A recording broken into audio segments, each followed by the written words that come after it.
Hello and welcome to my podcast. My name is Alon Moore and I'm a holistic life coach, healer, and teacher of Mayan natural time. I guide people to make positive changes in their lives both spiritually and practically using the Mayan wisdom. In this podcast, I talk heart to heart with people who inspire me in the way they're actively bringing positive change to the world. I aim and hope that this interview will broaden your perspective and inspire you to become the best version of yourself. And if you're ready to finally make the positive change you're yearning for in your life, please get in touch with me. You'll find my contacts in the description below. Hello, Maoz Inon. Hi, Alon. Good morning. Good morning. Really good to sit here with you on this day in these times, very special and challenging times that we face together as a nation, as humans, and as a humanity.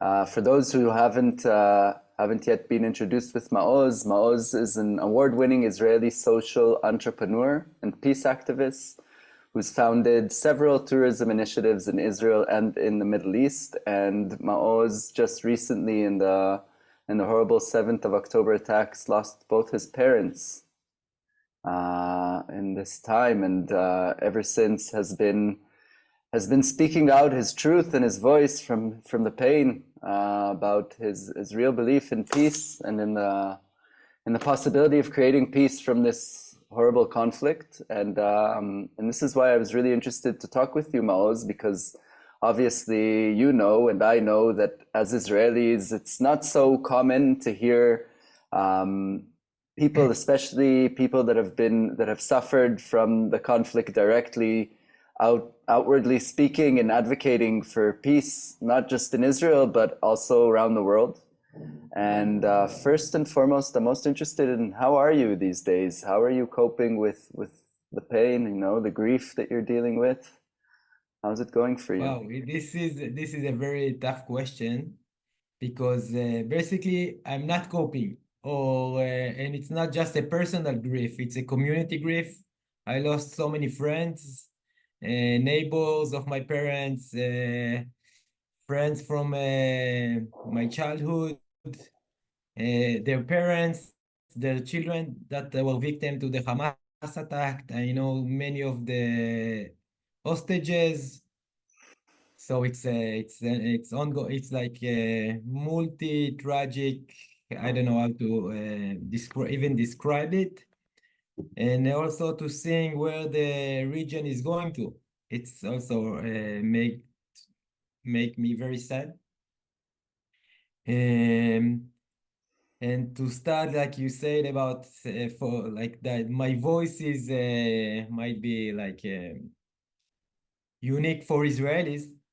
The message for peace and humanity, and this is because first of all, I'm not considering myself. My first definition is not being Israeli. I'm human, and I think when I'm thirsty, I'm calling or asking for water, and when I'm at war, and 2 months and 1 week since I lost my parents, I'm calling and crying for peace. I think it's the most human thing to do. So I'm just crying to peace in every platform, situation that I can. And this is why it's very important for me to be here with you. And I really thank you for inviting me and for this talk. So thanks. Yes, it's really my honor. And firstly, really, I want you to know that ever since I heard what you're going through in your community, because I know that this is where you grew up, and I know I met your brother personally some years ago, and I feel connected to your family since our connection also through your entrepreneurship and the connection with my brother, and I just want you to know that along with you, it's for me uncopable. I can't grasp even the beginning of the tragedy that people are experiencing right now, like you and your family and your community. And just listening to you express what you're going through in this manner, not even going deep into the emotions at this point, it touches me so deep. I have this mechanism that's like, oh, this is I can't deal with it. You know, ever since this attack happened, it's like how do we even, as humans, uh, bear this feeling and learn to live with this feeling that this is something that happens around us, and this is something that happens to people we know, and this is something that can happen and is happening not just for Israelis by Hamas, but you know, all over the world, as you know, and also here when we flip the coin and look at the perspective of the Palestinians and what they're going through and this whole war machine. And I'm so intrigued and inspired and I'm amazed by the humanity that is driving you to be able to cry out your cry for peace, you know, and not keep it inside.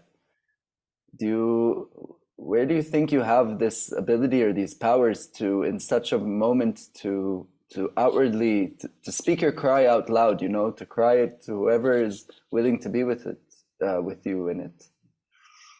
So nothing could have prepared me, but no one.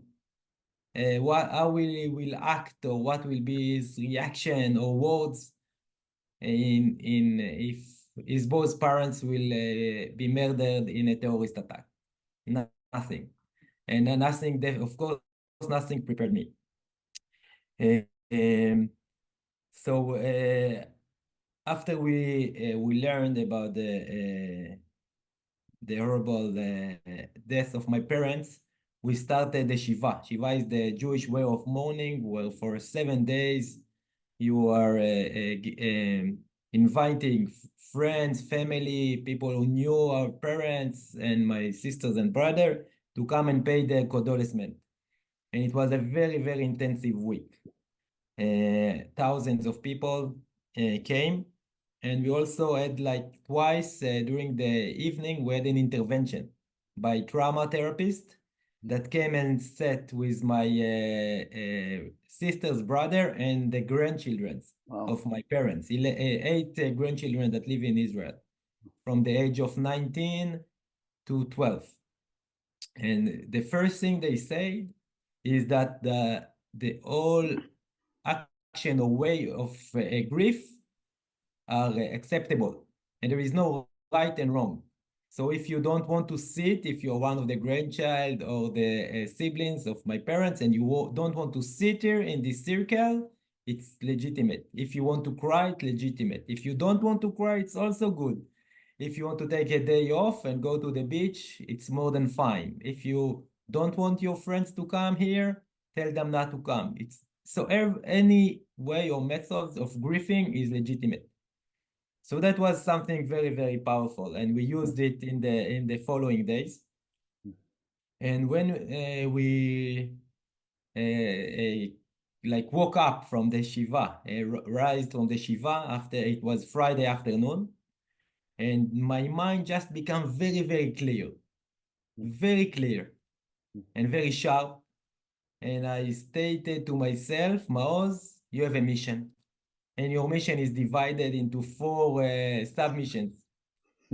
Your goal number 1 is to bring all the hostages and those who were kidnapped back home. And I can go deeper than in each in every mission if time allow and what's more interesting to you. So this was mission number 1. Mission number 2, to stop the war and to call for immediate ceasefire. And for me, I'm still very strongly believe that we must stop the war. It's all those missions didn't change. So the time, the contrary, just more relevant. And I stand even stronger behind those missions. Mission number 3, to bring to full resignation of the Netanyahu extreme right government. And mission number 4, and the most difficult one, but the one that I putting 90% of my time and energy now in it, is to convince myself, my kids, my wife, everyone I know, you and your audience, that the future is going to be a better one. that we can channel this trauma, these tragic events, tragic war, into growth, into a change, into peace. Because it's after war, if we will be efficient and effective and play the cards that we received on October the 7th, if we'll play them wisely, I believe that in 4 to 5 years, there can be a diplomatic, peaceful solution between Israelis and Palestinians. And it's in our hands. And now we need to act. So you ask how I'm coping. It's the most busiest, intense time of my life. I'm working from morning to night, talking, speaking, writing, being interviewed, and building a way. So in 4 to 5 years from now, we'll achieve peace. Amen. Inshallah. I'm holding this vision with you completely. I see what you see and what you're sharing, and I believe as well. I mean, this is what gets me up in the morning, is my belief and my hope. And it's situations like these where, on the one hand, it's such a massive tragedy, but on the other hand, I see so many people finding the strength to be the best version of themselves, specifically in these times. And it's this paradox again and again of how we need to go so low in order to be able to lift ourselves higher than ever before. And all four of these missions are I'm curious about. But I wonder, how has it been for you to meet the international media? How was it for you to speak this voice? What kind of feedback have you been receiving from people that have interviewed you? I received an amazing and the most supportive reaction one can imagine. And it took me like few interviews or a few days to understand why, and why my message is so is being accepted in such a profound way and an empathic way. And what I realized is that I'm not treating myself as a victim, or my family or my parents, and I'm not trying to blame anyone.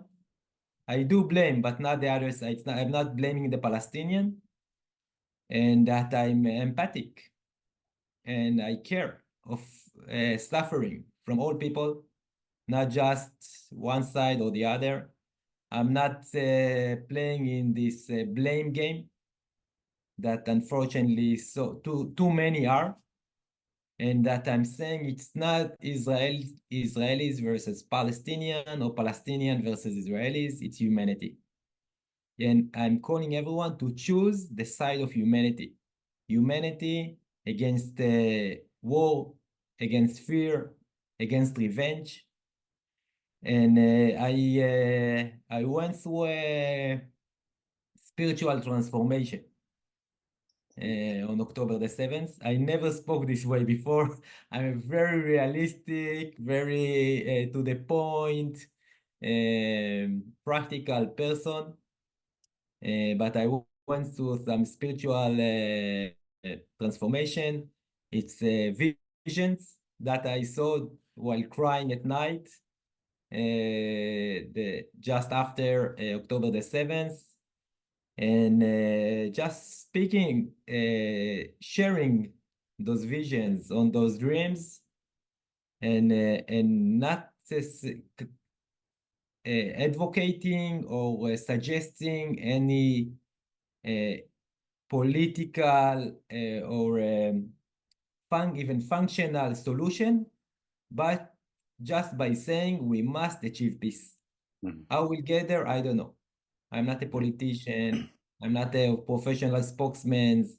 I'm not a diplomat. I was a social and a tourism entrepreneur that became a peace entrepreneur. Hmm. I like Um, that definition. so and when I said there was a very powerful interview at the BBC where I cried and said that I'm not crying just for my parents. I'm not crying for my parents. I'm crying for those who would lose their life from both sides. And unfortunately, there are so many innocent victims. It does from both sides that lost their life, and the yeah, and the tragedy is just getting bigger and bigger. But with as from my entrepreneurship experience, the biggest the crisis, the higher is the potential. Yeah. So I'm there to fulfill this potential. Wow. So many interesting things you've touched in what you just shared. What really struck me is how I work with death. I'm a holistic life coach. I guide people through to make positive changes in their life spiritually and practically. And I also I'm coming closer to the field of what you can call death work. People that are meeting death in all different ways, either through losing a relative or someone close to them, or through personal spiritual evolution that demands us to shed old parts of ourselves. And it's a real death process sometimes we need to go through. Sometimes it takes time. We need to grieve over the loss we and sacrifice we give up. And it's amazing for me to listen to how you described this transformation from a very, and I know you really as a very practical person, very entrepreneur, looking for the next step. What's the right thing to do according to the realistic reality and what's really happening on the ground. And death really does meet us, bring us face to face with the bigger picture, with the bigger truth and reality that's existing in this moment that we are a part of. And to listen to you and how you shared your experience, it really empowers me and my personal hope. Just like you said, that the deeper the crisis, the wider the opportunity opens, because it becomes so crystal clear that besides choosing a new path, the old path doesn't exist anymore. It's pretty much been wiped out. If we had an illusion as a society here, and also as a I don't know if I would call it Jewish or Israeli society across the world, but there is this illusion that there's this ability for us to hold a independent state based on a strong military force. And many people I know personally, I wasn't living in this reality, since you know a bit of my background and where how I grew up and the information I was exposed to at a young age about what's going on behind the veils of the media and the army. But this idea, it got abolished in the 7th of October for Israelis in Israel and across the world. And I can't imagine a reality in which people, the critical mass, will choose to continue the same way we were before in the future. I mean, I could totally understand the need to retaliate in revenge and try to prevent the next disaster and such a intense, overpowered military response to what happened. But I can't imagine the people that have been hurt, like you and like all of us, and definitely on the Palestinian side, really continuing to believe that can actually be possible, that in the same way we will somehow reach a different objective.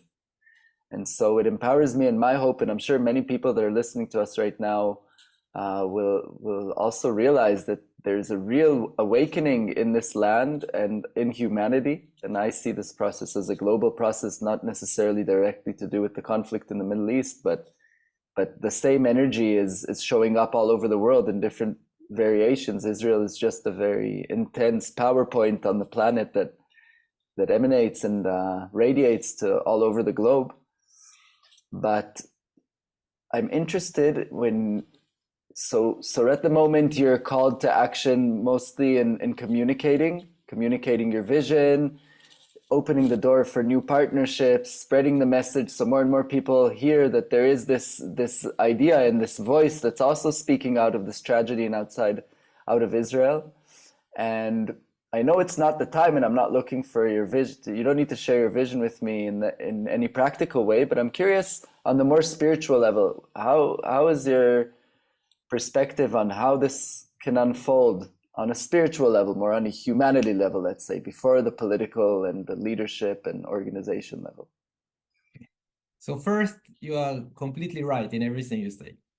So, so I'm not going to repeat it, but you're just exactly right in sharing that the status quo, that we can control the conflict and leave the Palestinian out of the picture is sustainable.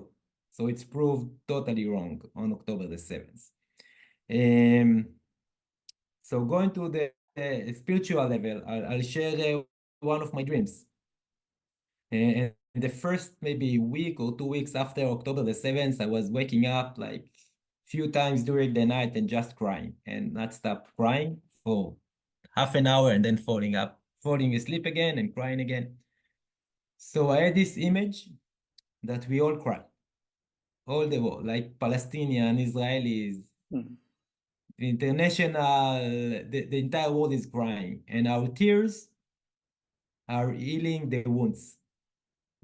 The tears will heal the wounds from both sides, and the tears will clean the blood from the earth.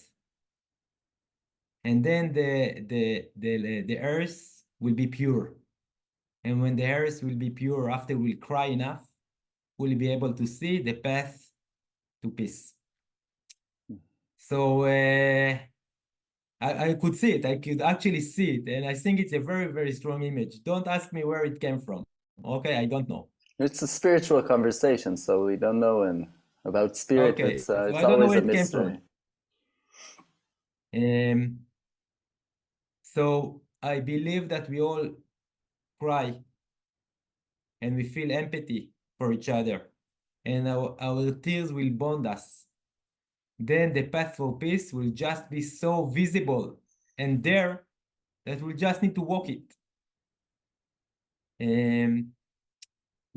So with those visions and ideas, I'm very busy the last 2 months in meeting and talking to Palestinians within Israel, with Israeli ID, and mostly at the West Bank, to Israelis.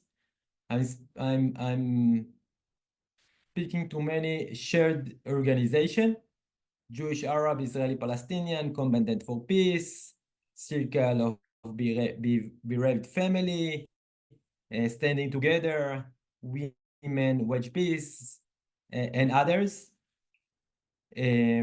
So I learned, and I wasn't there. It wasn't part of my daily life, or I knew many of those organizations, mostly by name. So I became aware for so many shared organizations that are working for many years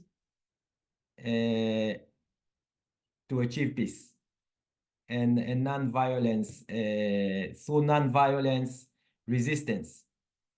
And I met so many Palestinian that are peace speakers, and in Israelis and from the international world. And we were approached by many people from the Arab countries. And we have done a wake ceremony for my parents in Nazareth. I think it's for the first time ever Wow. that terrorist attack victims, that there is a wake ceremony for Israeli Jewish victims of a terrorist attack that is being held in a Palestinian city. And we had hundreds of That's people that amazing. came and paid their condolence. So I knew I'm not alone. I'm not alone, and there are many Palestinians with me in this grief. And I'm with them. I'm with them of the grief of all innocent life that were lost. through 100 years of a cycle of blood, revenge, war, and we must put a stop to this cycle. We must put a stop for revenge, for for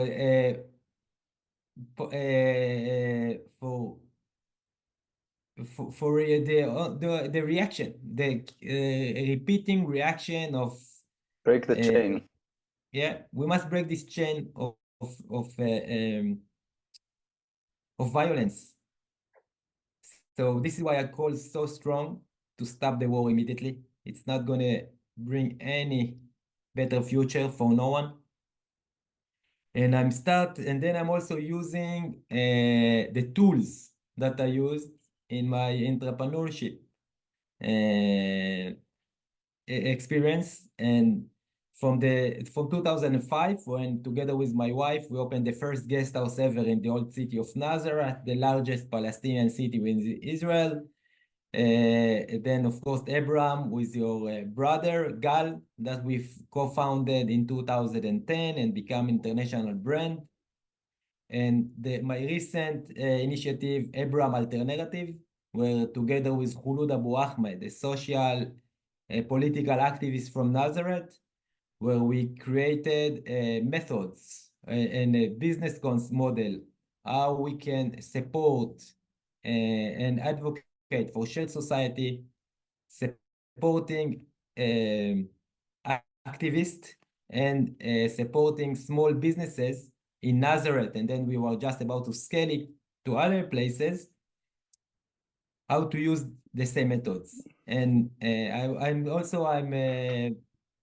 from time to time, I do some public speaking and presentation. So what's connecting or similar to all the initiatives I took part in is the first one is a big dream. We must dream big. Otherwise, it's not interesting enough or it's not going to make a change. Big dreams. Then to agree on the values. And I would like soon to speak on the values. Then build partnership that believe in the dream and sharing the same values. And then constant search for a meaning. And if you have those four elements, you can change the world. So, and then going to the values, because the dream is very obvious. Peace between the Jordan River and Mediterranean Sea. So what are the Coexistence. values? What are the values? And we are now in an historical event that is similar to Mount Sinai. The biblical Mount Sinai analogy. Yeah. Myth. And sorry? Myth story, yeah. Myth or story.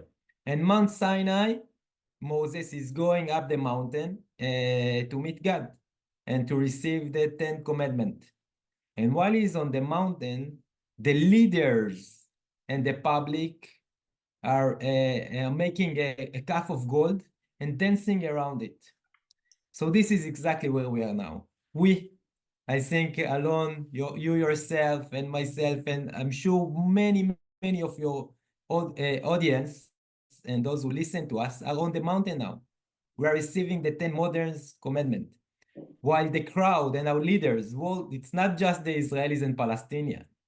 Many of the leaders and the public is dancing around a calf of war, of blood, of hate, of revenge.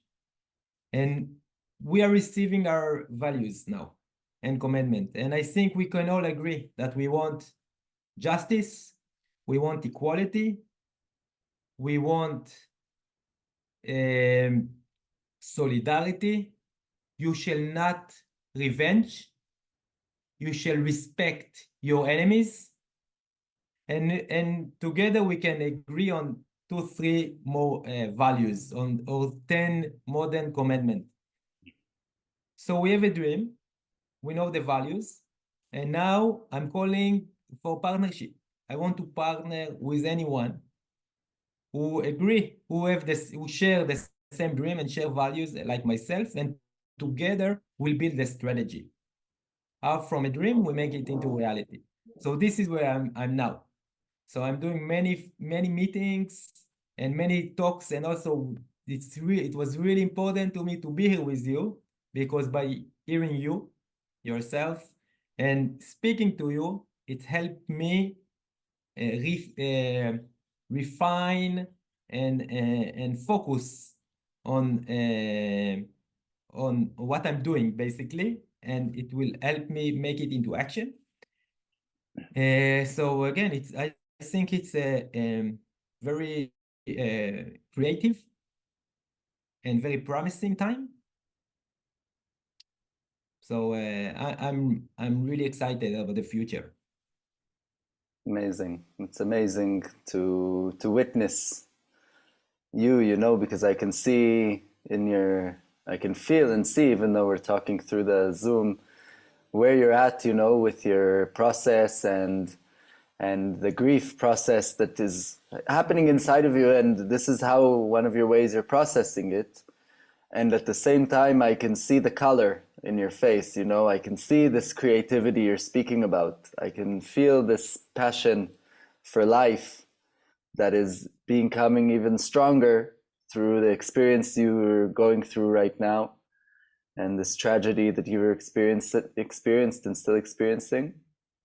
And I'm also very driven by this vision already for a long time, but I've been like you're explaining, it's interesting that the climb to the mountain, it's um, it's happening at the same time for many people around the world, and it's a very difficult and challenging and could be a devastating process. There's people that don't make the climb to the mountain, you know, while the masses are in the base dancing around the Calf of Gold and supposedly celebrating some kind of a materialist achievement of this war machines that we've been able to create and somehow push each other down and fight back like some boys fighting in the kindergarten playground, you know, one against the other, and then the next one just on a ungraspable scale. And I know, because this is the circles in the movement that I've been a part of now for 11 years, that there is a mass movement of human beings doing this work that you're speaking of. And for me, I'm very excited to see that we've reached a point, because, you know, the spiritual movement has been speaking about this shift of the ages now since the 60s, 70s. I work personally with the Mayan wisdom that comes from Central America, the Mayan natural time. And in their calendar, they foresaw a changing of the times, an end of an era and a beginning of a new era. There was this date of the end of 2012 that was connected with this restart of the calendar, end of cycle and beginning of new cycle. And I'm very excited to see the point that people that have a natural tendency towards the mainstream, like people that know how to work with the systems, that aren't afraid to speak their voice, even in the center of where they know they're in the middle of the fire, you know, and they will be attacked for it and criticized for it, and even being attacked by their opinions. More and more people with social status of entrepreneurs and people that know how to work with the system are starting to speak up. And you're, for me, an example for a new type of leadership that comes not from the need to gain more power and control, but coming from a humane reference of pain, of really feeling on your own body what this old way of being has led us to, and kind of resurrected from the tears you cried in the nights, you know. And I'm sure still you wake up some nights and still cry, and it'll take a while for the tears to wash your own pain, not just from your experience, but from the whole life, because we all grew up in this society and this social structure that doesn't encourage us to be creative. It doesn't encourage us to speak our truth. It doesn't encourage us to search for meaning outside of the conventional. And listening to you and seeing you and other people that I see kind of showing up around the world at this time that have strong characteristics that resemble, for me, how you create and conduct yourself in the world. It's firstly very exciting me and giving me a lot of hope. And maybe I want to tell you first of all that in case you're not sure about it, there's millions, and also in this small country, tens if not hundreds of thousands already, that are kind of waiting for the time to stand up and take action for the resurrection of the new. And there's a lot of support behind you that you have yet to discover, of people that have been preparing for this time of change and preparing and doing inner work and also outer work to prepare ourselves for the time that we will be demanded to stand up, and say that we've walked this old way until here, but from here we're choosing a new path. And I wonder, have you been meeting people? I use these words in Hebrew, I would be maybe more precise, but people of your status that are also waking up at this time with abilities to initiate and be entrepreneurs of the new way of shifts, of changes around Israel and outside of Israel. Have you been meeting people that you can already see, these people, they're my equals, these are the people I can work with? Have you been meeting these people in your journeys so far? I will remind me this question in a minute. When you start talking, I had a goose skin or barval. Mm-hmm. And by the time you finished, you ended, I had tears in my eyes. Mm-hmm. And I want to help you or myself frame what you said. Okay, in words that I've been using for many, like for 4 or 5 years. The world is facing, as I see it, 3 major crises. And it's the world. Each country, its nation, its continent, it's coming in a different ways. But we have the political crisis, the environmental crisis, and the economic crisis. And of course, they are all combined into one global major crisis. And we are entering a new era, like you said. I call it the era of meaning. You also use this word already a few times, where the human beings are not just looking for the capital benefits, but for a meaning. And then I was thinking, working with these words and ideas. So how can you create a meaning to someone, to a family, to a company, to a society, to a nation? And for me, I can just tell you what my personal answer. My personal answer for the last 5 years said that I want to be part of the solution. I want to take part in solving the 3 world crises: economic, environmental, and political. And I was doing it as a private person in many initiatives or actions. I was doing it in my entrepreneurship and my business initiatives. And I was in municipality, small scale, I was also doing it politically. And this is where October the 7th found me, that I'm looking on a constant looking of a meaning. And now my meaning is by reaching peace. It's where I'm going to focus now for the time that is coming. And it might not happen in our time. It might not happen in our time. It's also something we need to realize.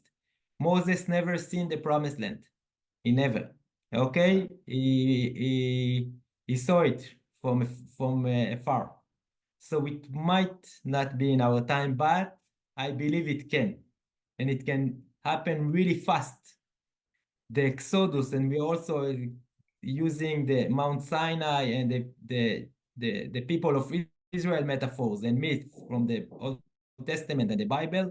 We are now on a shared exodus, shared by all the human beings that are believing in the values we already spoke about. And we are on a shared exodus. It can take only 4 years, or maybe 5. And also going through Israel history, where the very major war, mostly with in Syria and in Egypt in 1973, and only 4 years after, I think it was 1977, there was a political change in Israel, and few months after, President Jimmy Carter of the US put a lot of pressure over President Sadat of Egypt and Menachem Begin, Prime Minister of Israel. And 1 year after, in 79, Sadat visited Israel. And Sadat and Egypt were 100 times, 1,000 times stronger enemy than the Hamas. And what Menachem Begin said in that historical visit is that we can prevent war, but we cannot prevent peace. And we totally forgot it. We totally forgot his lesson and his legacy. And I'm calling everyone that are listening to me to follow the pillar of peace, the pillar of hope, the pillar of equality. And then people, we are leaders, okay? And definitely you and others that are already in this movement of new era, you're already there, and others will follow us. And they will follow us if they are from this status or the others. We are all equal in this. And if we'll take this leadership position, if we continue following those pillars, the people that are now dancing around the calf of gold will follow us. So we must keep on going and keep on believing and keep on supporting and being solidarity and empathic to each other, and then we'll reach the promised land, or our children, but we'll reach it as humanity. Yes, I believe so too. I believe there's no other possibility. I cannot believe from all my life and spiritual research that this creation is trying to make us disappear from here and extinct us. It doesn't seem likely in any way. Definitely in this process, many are losing their lives, but on the spiritual level, we do not know. And there are aspects of spirituality and streams that talk about what happens to our soul after we leave this body, and that it doesn't go disappear, it comes back again. This is my personal belief, usually.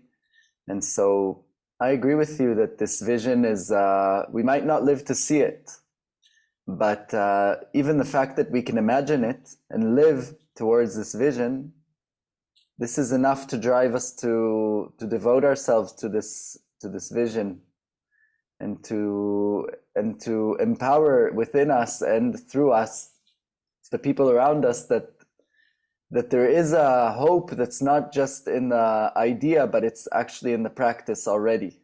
People are practicing the new way of being. People are practicing living a life of meaning. People are practicing well-being to begin with, and then looking after the world and the people around them. People are waking up from deep pain and darkness into a vision of prosperity and hope. And so I'm totally walking with you on this path, and like many others, together with us all over the world. And I think this idea that many people have a hard time to grasp, that we're working for something we might not live to see.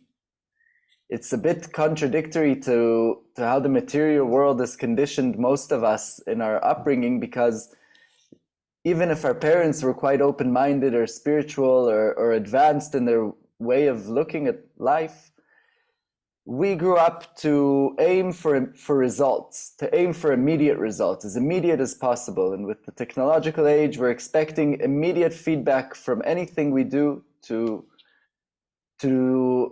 show us that, we're successful and that we're on the right path. And here we're talking about a mission or a journey that has no deadline.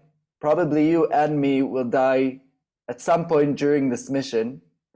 even if we'll learn to see some seed sprout of this process, and I too believe that it's possible here much quicker than many people think, because at the moment we've reached some kind of extreme, and usually after one extreme there's a bounce back to the other direction. Mm-hmm. I saw it when in the time I was living in Berlin, living in the beginning of in 2008, and walking around the streets and realizing that this same place that used to be the most horrible, horrific place where the most horrific things happened to my family. Now people march in every cause speaking their truth, and they get supported for standing up for what they believe in, and they get the right to demonstrate for anything almost that they believe in. And it was such an absurd realization to realize that just not long ago, I couldn't even stand here. And now I can stand here in the name of any idea and be protected just for the freedom of speech. And this was when this point I realized, like, wow, people thought that the Iron Curtain wouldn't ever come down. It was probably the strongest border ever existing on the planet till that point. And then one day the people brought it down. It was obviously a process, but it came down. For most of the people, it was an absolute shock and surprise. And I believe this is very much possible here. I'm an optimistic. I'm a dreamer like you. I'm a believer. And I do truly believe that that God or this creation is looking for the best interest of itself. And it's, even if we need to die and suffer on the way, we're all going forward towards a brighter future for our children. This is, if I wouldn't believe that, then I wouldn't have a reason to wake up in the morning. So it's also, what keeps me safe and humane. And we're reaching towards the end of this really interesting conversation, which I'll be happy to do again sometime in the near future and hear again where you're at and what's developed. Would love to do it. And two last questions I have for you. One is, what do you see, or what do you recommend for people that are hearing us, either outside of Israel or Israelis, that are kind of battling it themselves with issues of hope and belief, and kind of being tempted to fall into this cradle of fear and stagnation? And what can you give from your experience, your recent experience, especially about dealing with this kind of feelings and situations of losing hope or just being frozen from the fear? Is there something you see that can? What do you have to say about that? I don't know how to phrase the question. Again, it's a very good question. So one of the first, I have a great book I can recommend. It's called the Power of Meaning. The Power of Meaning. I don't remember the name of the author. It's Emily something Smith. Very powerful book. The Power of Meaning. And basically, in a nutshell, it says that the best way to cure a trauma is to find a meaning. And it's going back to the meaning era. And look or search what's help you create a meaning. And I think now, with this war still going on and the Israeli-Palestinian conflict not being solved yet, and many other conflicts or crises, the economic, political, and environmental, be part of the solution. It will help you create a meaning. It will help you cure those traumatic days, and it will give you a reason to wake up in the morning. And so be part of the solution. And then what I'm calling my Palestinian and Israeli friends, join one of the shared organization, Jewish, Arab, Israeli, Palestinian, and now there are so many initiatives. I stated some of them already, like Standing Together, Combatant for Peace, Women Wage Peace, and others. Share those, join those shared initiatives, shared organization, and it will help you and will give you many reasons, not just one, to wake up in the morning and be very optimistic about the future, because you will be part of shaping this future. And this is what I'm doing also personally. And I'm encouraging everyone that can to join one of those organizations. Yes. Yes, beautiful, beautiful message. Thank you. And for people listening outside of Israel, what do you think a regular person that just cares, you know, and feels quite helpless facing this incredible, distant, foreign, militaristic, political situation, how could people that want to support the human cause in regarding to what's going on here in Israel and the Middle East, what do you think is a good thing for them that they can contribute or do for it? Again, it's also sharing those messages on their social media. And my brother that is based in London, Magen, started doing events joined by Palestinian and Israeli communities in London.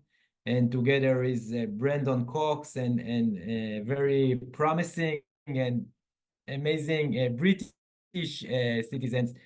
They want to start and scale those joint events through Europe, maybe through the US, maybe other continent. So you can also look at and find me on my own personal social media. And we start organizing groups, so cells of hope, cells of hope and humanity in other places. And we keep hearing from others. So we have this peace activist in Switzerland and in Italy and in Germany. So we are trying also to learn and to have the information about those organizations, and then to share it so people can join and support and be part of it. Beautiful. Yeah. So if people want to find you on Instagram or on Facebook or on Twitter, would you like to share your contacts out loud? So Yeah, it's my name, Maoz Inon, mhm. Maozinon. It's the same profile name in Twitter, Instagram, Facebook, and I'm trying to have at least every few days a public Zoom or space on Twitter, and I would love to see you there. And also, if you want me to speak in any platform or a gathering, if it's online or personal, I'm very much open to any suggestion, and I'm opening for a new partnership and new friends, and and and to join you that in this shared exodus to a better future. Amazing, Moz. So I'm really looking forward for the next time we speak again. And Same it here. was a real blessing for me to sit with you here and to be able to give space for your message and to resonate it and reflect it and also take it in for myself. And it really helps me in these days personally also to hear you. And I really want you to know that for me personally, I see you and others like you as the leaders of the new world, people that know how the old world works and know how the systems work, and know the functionality of them, and know the sensitivity you need in order to cooperate with people in a creative environment and also a business environment. And I really believe in what you're doing. I really believe in what we are doing. And I look forward to when we'll meet again, you know, in which circumstances this reality will face us face to face again. And I really wish you a lot of love and tenderness in this time, such sensitive. Amen. Really, thanks for having me and inviting me. It's very meaningful. It was a very, very meaningful talk on my side. So thanks. It's my pleasure, really. Thank you very much, and have a Thank you. good day for the rest of the time. And inshallah, we meet again soon. Inshallah. Bye now. Thank you for listening, and I hope this conversation filled your heart with love and hope as it did mine. I'll be really happy to read in the comments below what you think and feel about what you heard today. Please subscribe to my channel to get notified every time I post a new video, and visit my website to find out how I can help you to finally make the positive change you're yearning for in your life. See you next time.